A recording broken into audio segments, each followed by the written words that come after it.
अस्सलाम वालेकुम नाज़रीन, उम्मीद है आप सब लोग खैरियत से होंगे। आज से मैं गुफ्तगू का एक नया सिलसिला शुरू करने जा रहा हूँ जिसमें मैं आपके साथ ज़िक्र करूँगा उन मशहूर और मारूफ शख्सियात के बारे में कि जिन्होंने बावजूद माली मुश्किलात के, बावजूद जिस्मानी माजूरियों के, बावजूद समाजी रुकावटों के हिम्मत नहीं हारी और मेहनत करते रहे और अपनी मेहनत, लगन और जज्बे के साथ एक ऐसा काम किया कि दुनिया आज भी उन्हें याद रखती है और उन्हें कामयाब लोगों में शुमार किया जाता है। तो ये एक गुफ्तगू का एक नया सिलसिला है जिसमें ऐसी ही शख्सियात का ज़िक्र किया जाएगा कि दुनिया में जिन्होंने बहुत नाम कमाया और उन्होंने मुश्किल हालात का मुकाबला बड़ी दिलेरी के साथ किया और कभी हिम्मत नहीं हारी। तो आज की इस वीडियो में मैंने जिस शख्सियत को चुना है वो एक ऐसे शख्स हैं कि जब पैदा हुए तो उनके ना हाथ थे ना पाँव थे। ए मैन विदाउट लिम्स, जिसे दुनिया निक व्यूजिच के नाम से जानती है। जी मैं बात करने जा रहा हूँ निक व्यूजिच की ज़िंदगी के मुतालिक कि जब वो पैदा हुए तो वो एक ऐसी बीमारी में मुब्तला थे जिसे कहा जाता है टेट्रा एमेलिया सिंड्रोम। मतलब कि जब वो पैदा हुए तो उनके ना बाजू थे और ना ही टांगे थी। जब वो पैदा हुए तो ये वालिदैन के लिए बहुत एक मुश्किल मरहला था।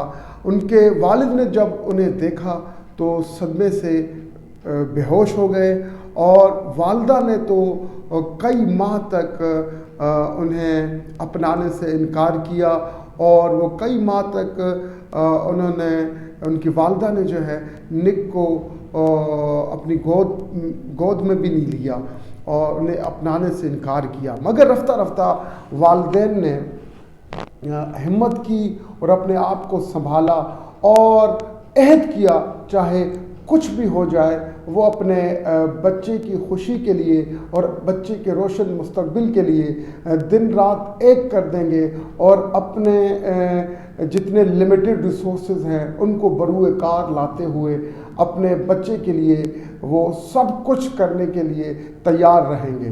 तो रफ्ता रफ्ता ये बच्चा बढ़ता गया और आखिरकार जब ये बच्चा उस एज को पहुंचा कि जिस एज में बच्चे स्कूल जाते हैं तो निक को he was admitted to school. वो फिर स्कूल में उन्हें दाखिल कराया गया और स्कूल में भी निक के साथ कोई अच्छा बर्ताव नहीं किया गया क्योंकि बच्चे जो है वो उसका मजाक उड़ाते थे, बच्चे उसे तंग करते थे, बच्चे उससे नफ़रत करते थे, बच्चे उसके साथ बैठने को तैयार नहीं थे। तो निक जो है वो छोटी सी उम्र में ये सब कुछ बर्दाश्त करते रहे। आखिर कितना बर्दाश्त करते? निक कहते हैं कि जब मैं 10 साल की उम्र में हुआ तो मुझे ख़्याल आया कि a man without vision dies. अब मेरी ज़िंदगी का कोई मकसद ही नहीं, मेरा कोई विजन ही नहीं, तो क्यों ना मैं इस ज़िंदगी को ही ख़त्म कर दूं। तो उन्होंने चाहा कि वो ख़ुदकुशी कर लें। वो कहते हैं कि मैंने ख़ुदकुशी करने की ठानी, मगर जब भी मैं ख़ुदकुशी करने का सोचता था तो मेरे सामने अपने माँ बाप की तस्वीर आ जाती थी और मैं देखता था कि मेरे मरने से जो है वो बहुत रोएंगे, उनको बड़ा सदमा पहुंचेगा और आखिर मेरे माँ बाप का क्या कसूर है, वो तो मुझसे बेहद मोहब्बत करते हैं और मेरे रोशन मुस्तकबिल के लिए वो बहुत कुछ कर रहे हैं। तो जब ये तस्वुर मेरे जहन में आता था तो मैं ख़ुदकुशी का जो आइडिया था वो उसे तर्क कर देता था। खैर मैंने अपने माँ बाप के लिए ख़ुदकुशी न करने का फ़ैसला किया उनकी खुशी के लिए और रफ्ता रफ्ता दिन गुज़रते चले गए। तो फिर जब वो 17 साल की उम्र में पहुँचे, निक कहते हैं जब मैं 17 साल की उम्र में पहुँचा तो मैंने अपनी सोच का अंदाज़ बदला। अब मैं क्या सोचने लगा कि अब मैं ये नहीं सोचूंगा कि मेरे पास क्या कुछ नहीं है और मैं क्या कुछ नहीं कर सकता, बल्कि मैं ये सोचूंगा कि मेरे पास क्या कुछ है। और मैंने अपने साथ अहद किया कि आज के बाद मैं अपनी معذوری کو مجبوری نہیں بناؤں گا اور اپنی معذوری کو اپنی طاقت بناؤں گا اور دنیا میں کچھ ایسا کروں گا کہ مجھے دنیا یاد رکھے گی۔ تو سوچ کا انداز بدلا اور یہی تھا ان کی زندگی میں ایک ٹرننگ پوائنٹ۔ انہوں نے پھر اپنی نوجوانی میں ہی ایک این جی او کا آغاز کیا جس کا نام تھا لائف وداؤٹ لمز۔ یہ این جی او تھی جس کے تحت انہوں نے مختلف لیکچرز دینا شروع کیے مختلف جگہوں پر، اور ان کے لیکچرز اتنے پاپولر ہوئے کہ وہ بہت ہی کم عرصے میں دنیا انہیں بہترین موٹیویشنل اسپیکر ماننے لگی، اور وہ بہترین جو ہے دا بیسٹ سیلنگ آتھر بھی بن گئے with in a short span of time. آج دنیا جو ہے وہ ان کو بڑی دلچسپی سے اور بڑے شوق سے سنتی ہے اور ان کی زندگی سے وہ متاثر ہوتی ہے۔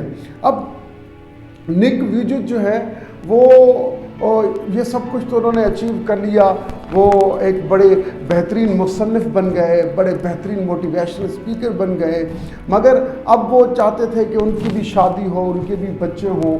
تو یہ بھی ایک ایسا سمجھیں کہ ایک معجزہ تھا جو ان کی زندگی میں ہوا کہ وہ کہیں لیکچر دے رہے تھے، موٹیویشنل لیکچر، تو ان کی ملاقات ایک بہت ہی خوبصورت خاتون سے ہوئی جو ان کی تقاریر سے بڑی متاثر تھی، موٹیویشنل اسپیکنگ سے بڑی متاثر تھی، اور رفتہ رفتہ ان کے تعلقات اتنے بڑھے کہ وہ پھر ایک دوسرے سے محبت کرنے لگے، اور اس کے بعد وہ محبت جو ہے وہ شادی میں تبدیل ہوئی، اور آج جو ہے ماشاءاللہ ان کے 4 بچے ہیں۔ اب دیکھیے نک ویجوت جو ہے انہوں نے اپنی معذوری کو جو ہے مجبوری نہیں بنایا، معذوری کو مجبوری نہیں بنایا۔ آج آپ ان کی زندگی پر نظر ڈالیں تو وہ اچھے پینٹر بھی ہیں، وہ تیرتے بھی ہیں، گولف بھی کھیلتے ہیں، اور بہترین موٹیویشنل اسپیکر ہیں، بہترین آتھر ہیں۔ دیکھیے انہوں نے ہمت نہیں ہاری۔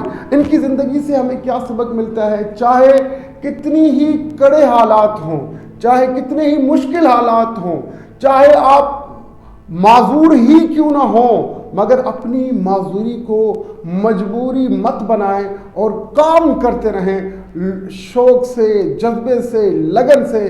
جب آپ شوق، جذبے، لگن، مستقل مزاجی سے کام کرتے رہیں گے تو کامیابی ضرور آپ کے قدم چومے گی۔ ہمارے یہاں تو بہت سے لوگ ہیں جو بغیر کسی فزیکل ڈسیبلٹی کے، بغیر کسی فزیکل امپیئرمنٹ کے وہ کیا کرتے ہیں، وہ کام ہی نہیں کرتے، اور ایسی مجبوریاں کہ جو کہ قابل ذکر ہی نہیں ہوتی اور جو کہ رکاوٹ بننی ہی نہیں چاہیے، وہ ان مجبوریوں کا بیان کرتے ہیں اور زندگی میں وہ ہمت ہار جاتے ہیں اور وہ زندگی میں کوئی بڑا کام نہیں کر پاتے۔ تو نک ویجوت کی زندگی سے ہمیں یہی سبق حاصل ہوتا ہے، چاہے کیسے بھی حالات ہوں، وہ چاہے کیسے بھی مالی حالات ہوں یا جسمانی حالات ہوں، ہمیں پیچھے نہیں ہٹنا